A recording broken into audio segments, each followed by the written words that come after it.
Hello, welcome to Native Yoga Center. My name is Todd McLaughlin.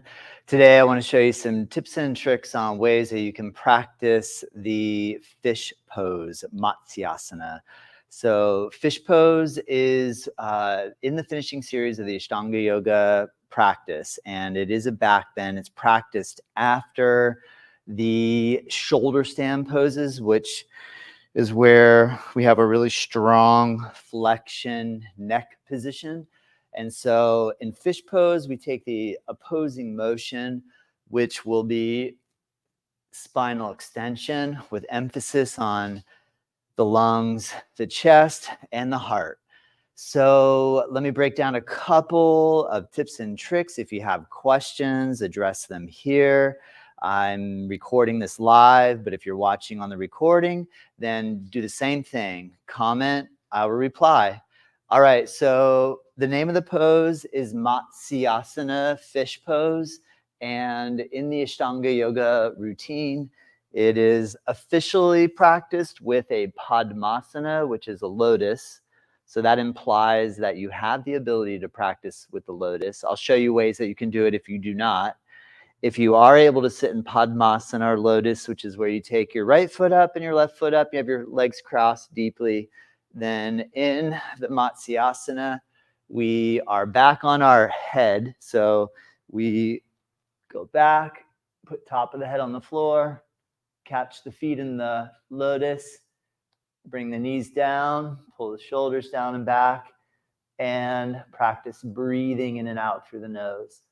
And you can see that the nature of the pose, the holding of the feet, gentle pulling, chest up, knees down, does facilitate this opening of the chest. So some of the benefits that are believed to be associated with Matsyasana is that because of the fact that it really opens the front of the body and the chest, and then we practice breathing deeply, that can be good for asthma, for any sort of lung constriction sensations. If people are holding a lot of anger, tension, depression, sadness, and always kind of collapsing forward like this, that by taking the body in the opposing direction and breathing deeply into the front body, it can help to alleviate some of this malcontent. So there's that aspect. All right. Now, well, the first question you probably have is, that's great, but I'm unable to sit in lotus. What do I do? So two main ways to go with fish pose other than Padmasana is to practice fish pose with the legs straight. And the other is to practice with the classic Sukhasana or cross leg position. The next thing that we need to address is, how comfortable is your spine going backward? And so when you practice extension, for some of us, taking the head all the way back and resting the spinous processes on each other on top of the occiput, the base of the skull, there's the ability to create this sort of position where then you can put a little pressure on your head. However, a lot of students have neck pain, in which case I recommend do not put weight on this area. In some cases, it can strengthen the neck. So I've come across situations where neck pain, we would think the last thing in the world we would want to do is put pressure on the neck while it's in extension position. I have come across situations, both myself and with other students, that through the practice of it, the neck has strengthened and therefore feels better. However, I'm not sure if you're aware of this yet, but the same thing that works for me might not work for you, and vice versa. It's just in it how it is. So other ways that you can practice, I recommend we can come back on the elbows, not drop the head back.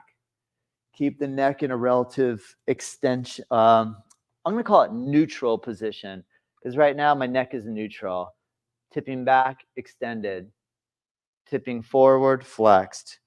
I'm going to try to hold my neck in relative neutrality in relation to the alignment of the spine at the chest. So over time, if it seems like a good idea, you just drop your head back and just see if that's comfortable. But if you have any neck pain when you do it, I recommend keep your head up. Now, in some cases, just having the body backward and holding this contraction in the throat muscles to be able to keep the head up, period, is too triggering, too challenging. Neck hurts more after. Then I recommend practice the fish pose by just land your hands on the floor behind you and work the same ingredient of the extension of the spine and the chest opening. Just lean on the hands and push your chest forward and breathe deep. Just breathe through your nose. Good. Now, like right now, we got to breathe more. I mean, there's so much stress and tension in the world right now. We really just need to start breathing and focusing on breath more consistently throughout the day. Keep coming back to the breath. So even if you're sitting at your desk and you're in a chair, practice fish pose by just push your chest forward and close your eyes, breathe through your nose. And I think this is the element of Matsyasana. Let me give you a couple of other ideas from the, in the Ashtanga tradition. We would be coming out of the Pindasana position, which is where we have our right leg lotus, left leg lotus. We would have our legs down here, and then we're coming out. And so we slowly lower the body down. Keep the lotus, tuck the hands under the hips, come up on the elbows to push the chest up, curve the head back, touch the head to the floor, reach for the feet, pull the knees down and the shoulder blades. The shoulder blades on the back retract. That means I'm going to try to pull my shoulder blades together and also to press, pull the shoulder blades down. So there's debate about, should I have my arms straight or should I have my elbows bending? Who cares? I don't think it matters. What's really important, I think the big shift that needs to happen with yoga practice is, how am I supposed to do it? How am I supposed to do it? There's this idea, how should I do it? In the beginning, I understand, black, white answer. It needs to be very clear. You should do it like this. You could do it like this, right? There's that sort of idea. I'm really getting over that idea lately. Listen to your body. How does it feel? Try it with straight arms. Try it with bent elbows. Which one feels good for you?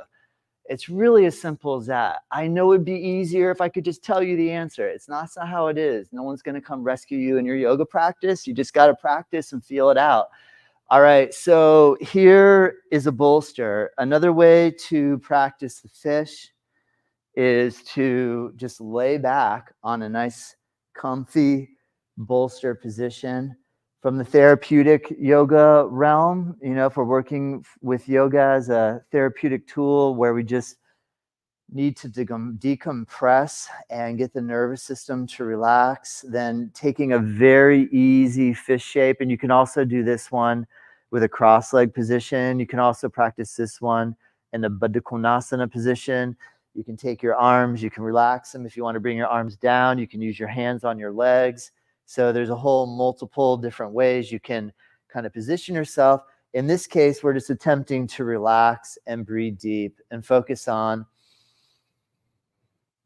when you breathe in, expand your lungs as much as possible. That's really, in my opinion, where most of the benefit in this posture comes from, is the direction of the mind and the breath into a specific area, and then really working into that area, pulling the breath in deep, letting all the air out. And also, there's an interesting component too, that when you're in a back bend, fish is a back bend, and when you inhale, your diaphragm goes down, your belly pushes out. And when you exhale, you can really squeeze the belly as you exhale. So inhale, and at the same time, kind of get a little bit of that feeling of bandhas. And then when you exhale, to really suck the stomach in.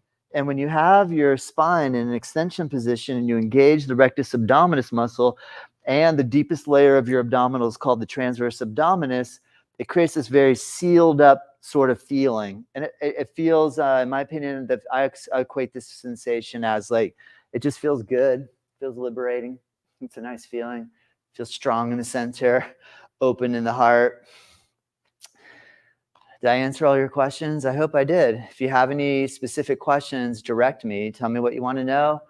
Every Thursday, I offer these free live streams.